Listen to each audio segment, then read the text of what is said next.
네, 외곽으로 나가는 고속도로를 타고 이렇게 달려보면은 논에 이제 물을 대기 시작하는 것을 보게 됩니다. 이제 5월에는 여러분 모내기를 합니다. 모내기. 벼의 묘목을, 작은 묘목을 이제 논에다가 심는 것이죠.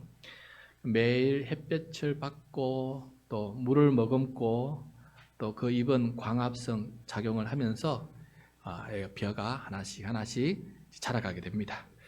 나중에는 벼의 열매인 나락이 열리기 시작해요.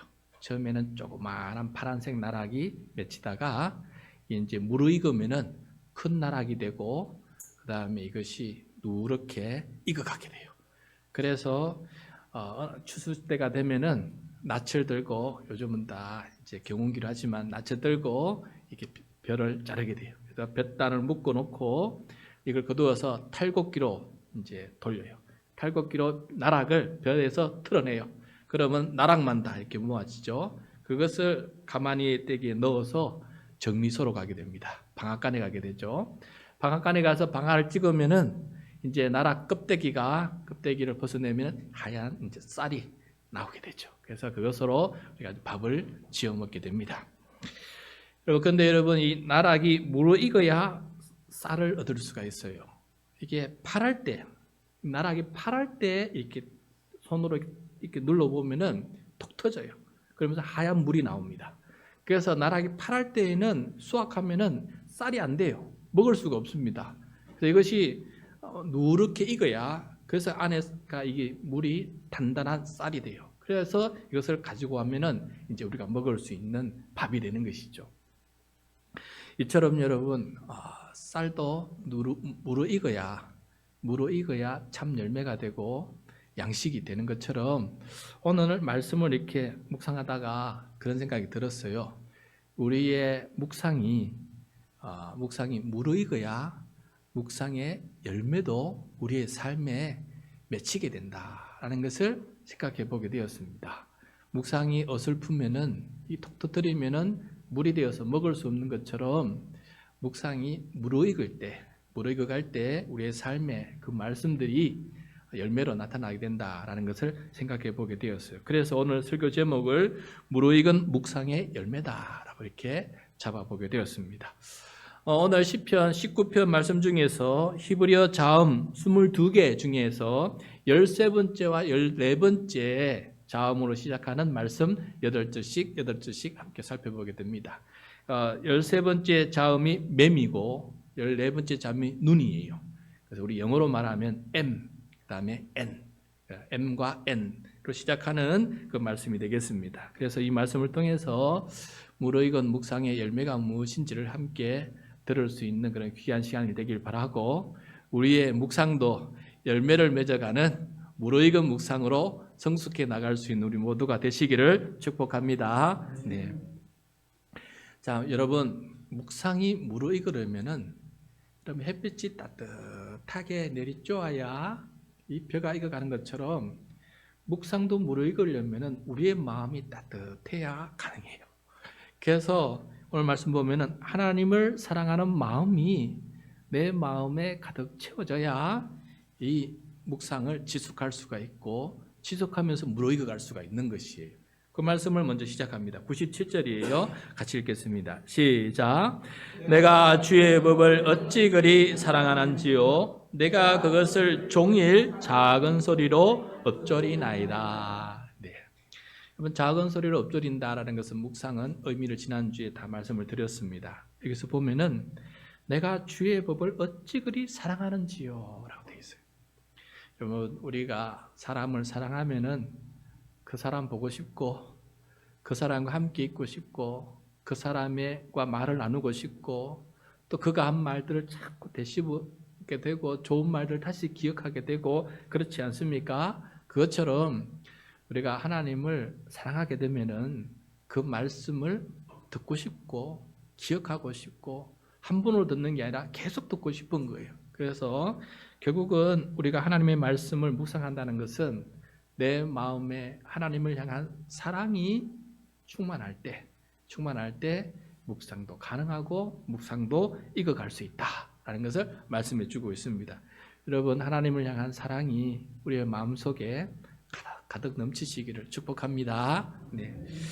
자, 이렇게 말씀을 꾸준히 묵상하다 보면은 묵상하는 사람의 지혜와 명철이 무르익어가게 돼요.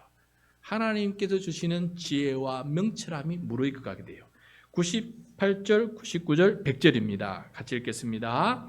주의 계명들이 항상 나와 함께 함으로 그것들이 나를 원수보다 지혜롭게 하나이다. 내가 주의 증거들을 늘 엎조림으로 나의 명철함이 나의 모든 스승보다 나으며 주의 법도를 지킴으로 나의 명철함이 노인보다 나으니이다. 자, 이 청년이 말씀을 묵상하게 되는데 비록 청년이지만은 오늘 말씀 보면 원수보다 스승보다 노인보다도 더 명철하게 된다라고 이렇게 말씀해 주고 있어요. 자, 여러분 여기서 스승과 노인은 아시겠지만 여기서 원수가 뭐냐? 원수가 뭐냐? 단순히 나를 미워하는 사람만을 의미하지 않습니다. 우리를 넘어뜨리려 하는 모든 악한 영향력, 유혹, 세상의 그릇된 가치관, 심지어는 우리 안에 있는 죄의 본성까지가 다 우리의 원수가 돼요. 예를 들어 끊임없이 우리를 남과 비교하게 만드는 소셜 미디어의 이 화려함, 그 다음에 물질적인 성공만을 최고로 여겨지고 존경하는 세상의 목소리, 그리고 또 마음속 깊은 곳에서 불쑥불쑥 솟아나는 그런 이기심과 게으름과 또 염려와 두려움들이 다 우리에게 원수로 다가오게 됩니다. 그래서 이것을 간파하는 능력, 이것을 간파하고 이 원수를 이겨낼 수 있는 지혜와 명철함이 생기는 것이죠. 이것이 바로 오늘 우리들에게 말씀해 주는 원수를 이기는 그런 지혜다라는 것을 말씀해 주고 있어요. 그래서 여러분 우리가 아무리 스승의 가르침이 뛰어나다 해도 아무리 어르신들의 지혜가 그 경륜이 높다 그래도 결국은 하나님의 지혜는, 하나님의 명철함에는 따라갈 자가 누가 있겠습니까? 그래서 어린아이라 할지라도 이제 처음 믿음을 시작한 사람이라 할지라도 나중된 자가 문제된다는 말이 있지 않습니까? 그래서 주의 말씀을 묵상하며 무르익을 때에는 하나님의 마음, 하나님의 뜻을 더 빨리 깨닫게 되고 그 지혜가 더 무르익어져서 더 많이 하나님의 뜻을 따라 살아갈 수 있는 그런 명철함이 생긴다라는 것을 말씀해 주고 있습니다. 그래서 여러분 이렇게 지혜와 명철함이 무르익어가는 것이 바로 묵상이 우리에게 주는 큰 열매다 라는 사실을 우리 꼭 기억하면서 날로 그 지혜와 명철함이 깊어질 수 있는 우리 모두가 되기를 바랍니다. 여러분 저는 말씀을 이렇게 매일 묵상하다 보니까 그렇게 느껴져요. 이게 참 힘들기는 힘들어요. 말씀을 매일 묵상한다는 것은 힘들어요. 그런데 그 말씀을 묵상하다 보면은 이게 하나님의 뜻이었구나. 내가 물론 그 말씀을 다 실천하지 못한다 그래도 이게 하나님의 뜻이라는 것을 깨달아가는 것이 더 깊어지고 매년 읽지만은 또 다시 읽지만은 또 더 깊어지고 더 많이 깨닫게 되는 거예요. 그래서 하나님의 말씀은 끝이 없구나. 지혜와 명철함에 끝을 도달할 수 있는 끝이 없구나라는 것을 깨닫게 될 때가 많이 있습니다. 자, 이렇게 지혜와 명철을 얻게 되면은 그때부터 하나님의 말씀의 맛을 느끼게 돼요. 하나님의 말씀의 맛. 13절입니다. 13절 시작. 주의 말씀의 맛이 내게 어찌 그리 단지요 내 입에 꿀보다 더 다니이다. 자, 말씀의 맛을 느껴보는 사람이 되는 것 같아요. 여기서 보면 꿀보다 더 다다. 제 방에 목양실에 꿀이 한 통이 있어요. 누가 선물 준 게 있어서 꿀 한 통이 있는데 이거 자주 못 먹게 되더라고요. 먹어야지 하면서 자주 못 먹게 되는데 먹게 되면 정말 달아요. 그런데 여기서 이 시편 119편을 기록한 이 말씀의 스승이 꿀보다 더 다다 말씀이 어떻게 이런 표현을 쓸까 하는 것도 신기하지만 정말 그럴까? 이게 정말 말씀의 맛이 이렇게 꿀보다 더 달 정도로 이렇게 이 맛을 느끼며 살까 한 생각을 해보게 되었어요. 그래서 제가 그래서 이게 뭘까? 주석도 좀 살펴보면서 제가 구글 제미나이한테 물어봤어요. AI한테 물어봤어요. 야, 시편 119번 103절에 주의 말씀의 맛이 꿀보다 더 달다 그러는데 도대체 어떻게 하면 이런 맛을 느낄 수 있고 이 맛이 도대체 어떤 맛이냐? 나에게 좀 가르쳐 주라 라고 이렇게 물어봤어요. 물어봤더니 이 구글 AI가 한참 이제 가르쳐 줘요. 4가지를 가르쳐 주는데 이런 단맛을 느끼게 된다라고 가르쳐 줬습니다. 무엇이냐? 첫 번째, 무엇보다도 그 맛은 위로의 단맛이다 라고 가르쳐 줬어요. 위로의 단맛이다. 우리가 깊은 슬픔이나 절망에 빠졌을 때 내가 너와 함께 있다. 두려워하지 말라. 하는 이 하나님의 위로의 말씀을 듣게 되면 내 마음에 닿게 되면은 큰 힘을 얻게 되고 그 힘이 그 말씀의 맛이 달콤하기가 거지가 없다라고 이렇게 말씀해 주고 있어요. 여러분 마치 스디슨 약을 먹은 후에 그 사탕 한 조각을 먹게 되면은 그 고통, 스디슨 맛을 다 잊어버리지 않습니까? 그것처럼 우리의 삶이 힘들더라도 하나님의 위로의 말씀이 내 마음에 와 닿는 순간에 그 쓴맛이 사라지게 되고 감사하는 마음이 내 안에 생기게 되는데 그것이 바로 말씀의 맛이다. 위로의 맛이다. 두 번째, 깨달음의 맛도 알려줘. 깨달음의 맛도 있다. 오랫동안 풀리지 않던 문제의 해답을 말씀 속에서 발견했을 때, 혹은 내 삶을 향한 하나님의 뜻을 드디어 깨닫게 됐을 때, 그것을 느끼게 될 때, 그 기쁨이 바로 말씀의 맛이다. 깨달음의 맛이다. 아하 하면서 무릎을 탁 치면서 그렇구나 하면서 그 하나님의 말씀 때문에 내 인생의 문제가 이해가 되고 깨닫게 되고 새로운 삶의 방향이 찾게 될 때 이게 바로 말씀의 깨달음의 맛이다.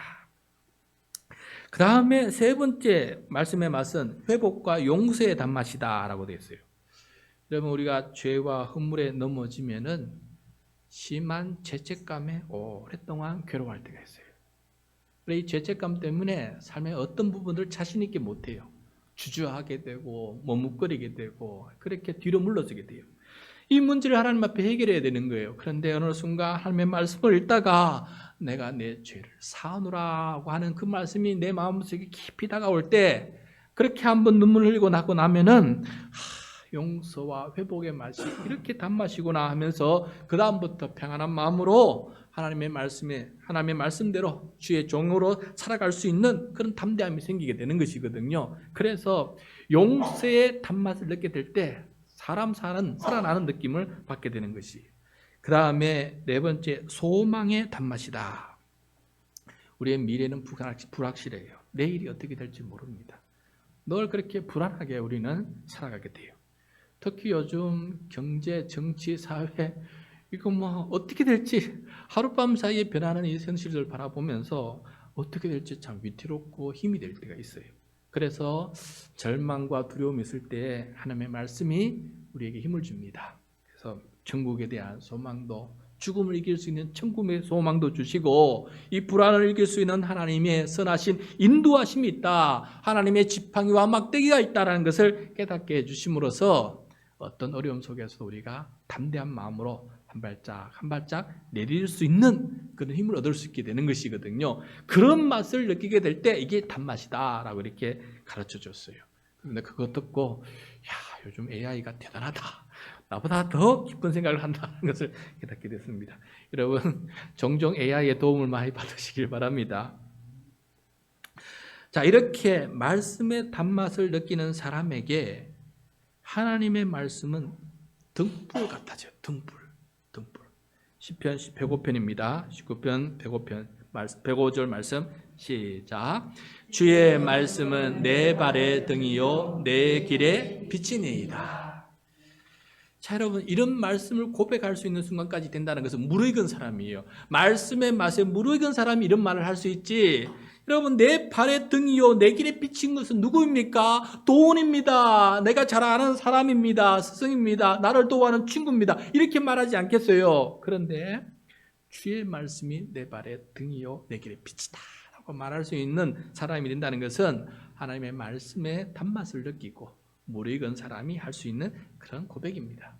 하나님의 말씀이 나를 비추어주고 어두운 길에 인도자가 되어주신다라고 하는 고백이 우리의 삶의 고백으로 다가올기를 바라고, 여러분 이런 마음이 생기면 말씀을 안 읽을 수가 없어요. 어두운 길인데 빛이 없는데 어떻게 갑니까? 캄캄한 길에 길이 안 보이는데 어떻게 갑니까? 그래서 말씀을 읽게 되는 거예요. 그래서 말씀을 읽다 보니까 등불이 비치게 되고, 아, 이렇게 가면 되겠구나라는 그런 삶의 방향을 얻게 되지 않습니까? 그러므로 하나님의 말씀을 제대로 아는 사람은 등불이기 때문에 그 말씀을 덜 주야로 묵상하는 사람이 된다. 자, 그 다음에 또 말씀이 이어지는데, 이렇게 묵상이 무르익게 되어서 지혜와 명철이 깊어지고 말씀의 단맛들을 느끼게 되면서 어떤 큰 능력을 얻게 되는지를 이렇게 가르쳐주고 있는데, 고난과 위기를 이겨내는 능력을 얻게 된다라고 말씀해주고 있어요. 107절입니다. 107절 시작. 나의 고난이 매우 심하오니 여호와여 주의 말씀대로 나를 살아나게 하소서. 자, 시편 이 기록을 할 때 이 저자가 얼마나 힘들고 어려운지 모릅니다. 고난이 매우 심하다. 앞에 매우까지 넣어서 심한 정도가 아니라 진짜 심하다. 내 인생에 왜 이렇게 고난이 이렇게 심하냐라고 이렇게 할 때 뭐라고 말합니까? 주의 말씀으로 주의 말씀이 나를 살아나게 하시. 이 고난의 심한 고난 속에서 나를 살아나게끔, 살아날 수 있게끔 그렇게 만들어 주신다라고 이렇게 말씀하고 있어요. 자, 어떻게 그러면 이 고난에서 살아나게 되는지, 말씀이 어떻게 이 고난에서 나를 살아나게 하는지, 말씀이 나를 살아나게 하는 방법 3가지를 연구부 가르쳐 주게 되는데, 먼저 첫 번째 방법이에요. 108절입니다. 108절 시작.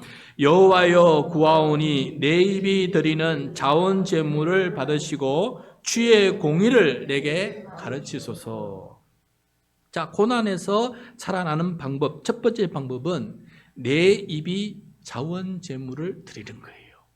자, 여기서 입이 자원 제물을 드린다는 것은 무슨 말이냐면은 감사 기도를 드린다는 거예요. 그리고 심한 고난 앞에서 감사 기도를 드리는 사람은 대단한 사람이에요. 대단한 사람이에요. 어떤 이유 때문에 감사 기도를 드리느냐? 바로 앞에 시편 119편 71절에서 말하고 있어요. 71절. 우리 화면을 보면서 같이 읽겠습니다. 시작. 고난 당한 것이 내게 유익이라. 이로 말미암아 내가 주의 율례들을 배우게 되었나이다. 여러분, 고난 당하는 것이 내게 유익이다라고 말씀하고 있어요. 여러분, 우리 삶에 경험하는 모든 것들은 나에게 유익이 됩니다. 어떨 때? 하나님 앞에 감사할 때 유익이 돼요. 내게 슬픈 일이든 기쁜 일이든 뭐 할 것 없어요. 여기서 특히 고난 당하는 것인데, 고난뿐만 아니라 반대로 기쁨을 당하는 것도 마찬가지예요. 이 모든 것들을 하나님 앞에 감사하고 하나님 앞에 가져오면은 이 모든 것들이 나에게 유익을 가져다 준다. 내가 알지 못했던 지혜, 내가 깨닫지 못했던 명철이 더 깊어지고, 이것을 통해서도 하나님은 나를 이렇게 양육하고 부모의 심정으로 나를 고치고 계시는구나 하는 것을 깨닫게 될 때가 너무나 많이 있습니다. 그래서 여러분, 감사하는 사람, 하나님의 말씀으로 말미암아 나에게 당한 고난을 감사해 버리는 사람, 이런 능력을 얻게 되기 때문에 삶의 모든 국면 속에서도 능히 그 상황을 이겨나갈 수 있는 사람으로 하나님께서 바꾸어 주신다라고 이렇게 말씀하고 있어요. 그래서 데살로니가 전서에서도 이렇게 말씀하지 않습니까? 하나님의 뜻은 뭐라고 되어 있습니까? 늘 범사에 감사하는 게 하나님의 뜻이라고 말씀하고 있지 않습니까? 늘 기도하고, 그래서 우리가 범사에 감사해 버릴 때 그 안에서 얻게 되는 지혜와 명철들이 수만 가지가 하나님께서 우리에게 주시려고 준비하고 계신다라는 것을 깨닫게 되면은 그보다 더 큰 은혜가 없다. 그래서 이렇게 하나님의 말씀 우리를 고난에서 이겨나갈수록 도와주십니다. 두 번째, 고난에서 살아나게 하는 방법이 있습니다. 19절입니다. 109절입니다. 109절 시작. 나의 생명이 항상 위기에 있사오니 나는 주의 법을 잊지 아니하나이다. 생명의 위기를 느낄 정도로 그렇게 힘든 상황이 있어요. 근데 여기서 뭐라고 말합니까? 나는 주의 법을 잊지 아니하나이다. 자, 말씀을 잊지 않는다는 것은 기억한다는 거예요. 기억한다는 것은 계속해서 묵상하는 것이에요. 여러분, 우리의 기억력은 한계가 있어요. 그래서 말씀을 기억한다는 것은 계속해서 말씀을 묵상하지 않고는 기억할 수가 없는 것이에요, 우리가. 그래서 말씀을 계속해서 묵상함으로 이것을 이겨낼 수 있다라고 말씀하고 있습니다. 여러분, 우리 바로 내일부터는 요거 시편 110분 끝나면은 에스더를 읽게 돼요. 에스더. 여러분, 에스더가 어떤 사람입니까? 바벨론으로 가 있던 유대인들이 하만이라는 사람 때문에 유대인 말살 정책이 진행되고 있어요. 바벨론의 제국에 살고 있는 모든 유대인들을 싹 다 잡아 죽이는 유대인 말살 정책이 지금 진행되고 있는 상황이에요. 그때 에스더가 왕후였습니다. 왕후였어요. 그런데 왕이 부르지 않은 상태에서 났으면 잘못하면 죽어요. 그런데 왕후가 백성들에게, 아는 사람들에게 나를 위해서 금식해달라. 그리고 자기도 기도하고 난 다음에 죽으면 죽으리다 하는 마음으로 나가지 않습니까? 그래서 에스더의 이 지혜로운 그 결단 때문에, 용기 있는 결단 때문에 그 바벨론에 있는 유대인들이 다 전화위복이 되어서 다 살아남게 되지 않았습니까? 그래서 생겨난 게 부림절이라는 거예요. 그래서 에스더를 통해서 이걸 읽으면서 우리가 깨닫게 되는 거예요. 야, 생명의 위기 상황 속에서도 하나님 앞에 기도하고 금식하며 나아갔더니 하나님께서 이렇게 생명의 위기에서 살려주는 것이다 라는 것을 깨닫게 되지 않습니까? 그래서 성경 묵상하면 에스더를 묵상하고 욥기를 묵상하고 이런 많은 말씀들을 묵상함으로써 우리에게 주어진 생명의 위기를 어떻게 이겨나가는 것인지를 깨닫게 되고, 나도 그런 용기와 지혜와 담대함을 얻게 되게 만들어주는 것이에요. 그래서 하나님의 말씀을 끊임없이 우리가 묵상하는 것입니다. 기억하는 것이에요. 계속해서 묵상하면서 기억하면서 그것을 기억했다가 나도 그렇게 살아갈 수 있는 힘을 얻는 거 아니겠습니까? 그 다음에 세 번째, 고난에서 살아나는 방법 110절입니다. 110절 시작. 악인들이 나를 해하려고 올무를 놓았사오나 나는 주의 법도들에서 떠나지 아니하였나이다. 자, 죽으려고 올무를 놓고 잡으려고 구덩이를 파놓고 있어요. 그런데 이때 내가 주의 법도를 떠나지 아니하였다. 여러분, 법도를 떠나지 아니한다는 것은 그 법도를 지금 지키고 있다는 거예요. 이 지키는 것을 지속하고 있다는 거예요. 중단하지 않는다는 거예요. 그래서 떠나지 않는다는 것은 중단 없이 계속한다는 거예요. 종종 여러분, 우리가 삶의 어두운 터널과 같은 그런 삶을 경험할 때가 있습니다. 영적으로도 영적 어두운 터널이 있어요. 터널을 경험할 때 우리가 해야 될 중요한 것이 무엇이냐? 그것을 끝까지 앞으로 걸어가는 거예요. 걸어가는 이 길을 계속해서 유지하는 거예요. 그런데 캄캄하다 그래서 멈추거나 뒤돌아서면 안 되는 겁니다. 계속해서 앞으로 가는 거예요. 그러다 보면 어느 순간 끝이 보이고 출구가 보이고 빛이 보이기 시작해요. 그러면서 그 터널을 통과할 수 있는 거예요. 이것처럼 우리의 삶에 어떤 고난이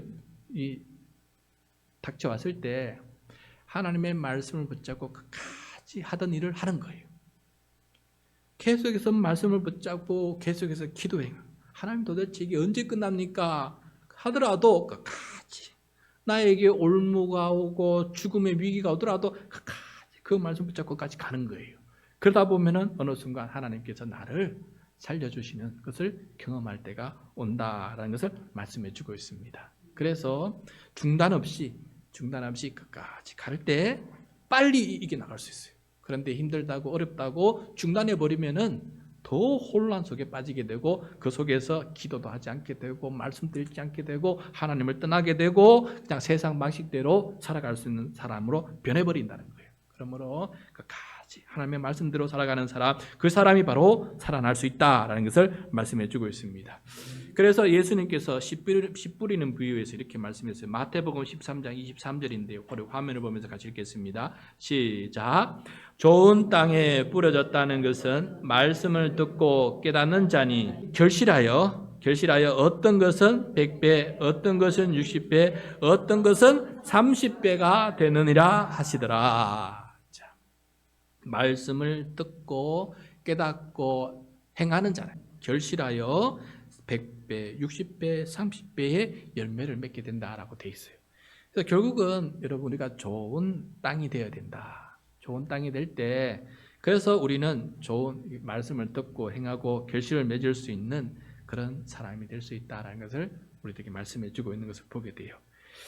자, 이렇게 결실을 하게 되면 어떻게 됩니까? 벼가 무르익으면 추수해서 곳간에 저장하게 돼요. 저장한다는 것은 그것은 어떤 의미냐? 내 소유가 된다는 거예요. 내 소유, 내 것이 된다.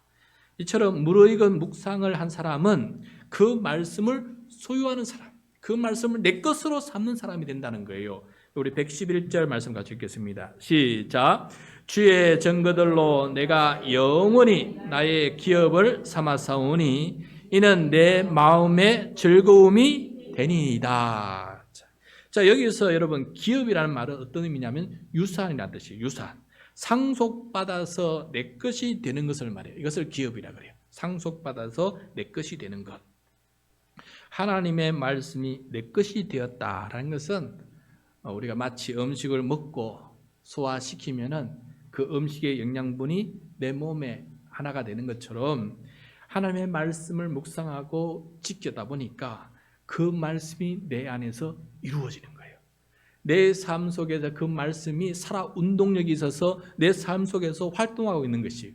그래서 결국은 이 말씀이 내 것이 된다는 거예요. 그래서 하나님의 말씀을 내 기업으로 삼는 것, 하나님의 말씀이 내 것이 되어서 하나님의 말씀이 내 안에서 활동하고 있는 것, 이것이 바로 즐거움이다. 즐거움이다라고 이렇게 고백하는 사람이 되는 것입니다. 이게 바로 여러분 복 있는 사람이 되는 거예요. 이게 바로 복 있는 사람의 즐거움이다라는 것을 말씀해 주고 있습니다. 이렇게 하나님의 말씀을 나의 기업으로 삼아서 내 영혼의 기쁨이 넘치는 우리 모든 성도 되시기를 바랍니다. 자, 그러므로 우리는 결심해야 돼요. 결심. 마지막 112절 이렇게 말씀합니다. 112절 시작. 내가 주의 율례들을 영원히 행하려고 내 마음을 기울였나이다. 영원히 행하려고. 여러분 여기서 영원이라는 단어가 중요해요. 잠깐이 아닙니다. 중단 없이 내가 죽을 그날까지 영원히 주의 말씀을 묵상하고 지키려고 내 마음을 기울였다. 그래서 기울였다는 말은 무슨 뜻이냐면 결심하였다는 뜻이에요. 결심. 내 마음을 그쪽으로 결심했다는 것이, 내 마음을 거기에 두었다라는 것입니다. 여러분 오늘 이후로 결심하시기 바랍니다. 단 하루에 10분이라도 내가 하나님의 말씀을 끊임없이 읽어나가는 사람 될 것이다. 말씀의 묵상이 무르익어가는 사람 될 것이다. 아직도 벼 이삭이 나락이 물이 되어서 먹을 수 없는 것처럼 그렇게 말씀과 나는 별개의 관계처럼 살아가는 사람이 있다면 오늘 여러분 결심하시기 바랍니다. 하나님의 말씀이 나를 살리는, 그래서 그 말씀이 나를 살아나게끔 만드는 그 경험이 내 마음속에 고백으로 간증으로 나타날 수 있도록 오늘 결심하시기 바랍니다. 내 마음을 기울였습니다. 내가 영원히 주의 말씀을 묵상하여서 묵상이 무르익어서 내 지혜와 명철이 깊어지고 어떤 고난조차도 이겨나갈 수 있는 그런 사람이 되도록 하나님 도와주십시오. 그런데 이게 잘 안 돼요, 여러분. 잘 안 돼요. 잘 안 돼서 우리는 기도가 필요합니다. 어떤 기도를 드려야 되느냐? 하나님, 제가 하나님 사랑하게 해주십시오. 가장 중요한 기도 제목이에요. 하나님, 내 사랑이 메마르지 않게 하시고 내 사랑이 미지근하지 않게 도와주시고 내 사랑이 깊어지게 도와주십시오. 그리고 내 사랑이 식어지지 않도록 말씀을 계속해서 읽을 수 있도록 도와주십시오. 사랑이 없어서 말씀을 못 읽기도 하지만은 또 말씀을 읽다 보면 또 사랑이 생기기도 해요. 그래서 하나님, 내게 말씀을 읽으면서 사랑이 없는데 이 말씀을 통해서 내가 사랑이 샘솟게 해주십시오. 그렇게 해서 궁극적으로 우리가 가장 먼저 기도해야 될 것은 하나님의 사랑이 내 안에, 내 영혼 속에 샘솟게 해주십시오. 그러면은 이 묵상은 저절로 이루어지는 것이에요. 그래서 하나님 도와주십시오. 하나님의 사랑이 내 마음속에 충만하게끔 도와주십시오. 여러분, 이게 가장 중요한 기도 제목입니다. 이 기도 제목으로 하나님 도와주셔서 내 결심이 이루어질 수 있도록, 작심삼일이 아니라 영원히 이루어질 수 있도록 도와주십시오. 열쇠는 내 안에 있는 하나님의 사랑, 십자가의 사랑입니다. 그것이 충만하게 이루어지십시오. 이렇게 기도하면서 살아갈 수 있는 우리 모두가 될 수 있기를 축복합니다.